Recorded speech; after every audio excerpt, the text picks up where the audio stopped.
Donc bonsoir à tous, bienvenue donc, pour la deuxième édition de l'Observatoire du réel. Donc ce soir, nous recevons Jacques Collin. Jacques Collin, j'aime à dire que c'est un synthétiseur de l'eau, c'est-à-dire qu'il n'a pas une formation initiale qu'il a fait exercer une profession dans le secteur de l'eau.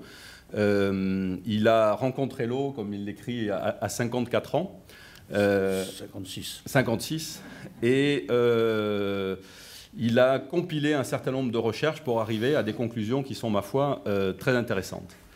Donc, je rappelle cette assertion de Schopenhauer que j'ai déjà citée, parce que la vocation de l'Observatoire du réel, c'est justement de contribuer à diffuser des connaissances qui sont entre la première et la deuxième étape, voire en plein dans la deuxième étape. C'est-à-dire que certaines assertions peuvent être ridiculisées ou subir de fortes oppositions, mais elles ne sont pas encore considérées comme étant des vérités. Donc, c'est notre rôle d'y contribuer.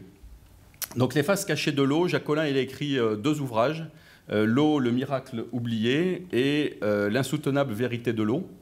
Un troisième est en préparation, j'en parlerai en fin de conférence. Et lorsqu'on s'intéresse... Il va être édité. Oui, c'est ça. Il sort au mois de septembre. Et donc, on en reparlera parce que ce sera peut-être l'occasion d'organiser une autre conférence, en particulier sur le contenu de cet ouvrage. Donc, L'eau, le miracle oublié, lorsqu'on parcourt vos livres, Jacques, je suis très surpris parce qu'on s'attend à plutôt d'un traité de physique. Et en fait... c'est presque de la philosophie, comme si pour pénétrer les mystères de l'eau, il fallait franchir un cap, le cap de la science actuelle. Voilà, exactement. Alors, effectivement, quand je me suis emparé de l'eau, je ne connaissais rien. L'eau était un grand mystère, et d'ailleurs, il n'y avait pas que pour moi, puisque je peux vous dire à l'heure actuelle que l'eau, dans un dernier congrès de physique auquel j'ai assisté, ça remonte déjà il y a 3 ans, l'eau était considérée au hit parade des plus grandes énigmes de l'univers. Donc, quelles que soient toutes les études que nous faisons actuellement, dans quel laboratoire il soit, bien sûr, on commence à comprendre un peu mieux cette eau, qui est pourtant bibliquement simple au niveau de la formule chimique, H2O, rien n'est plus simple que ça.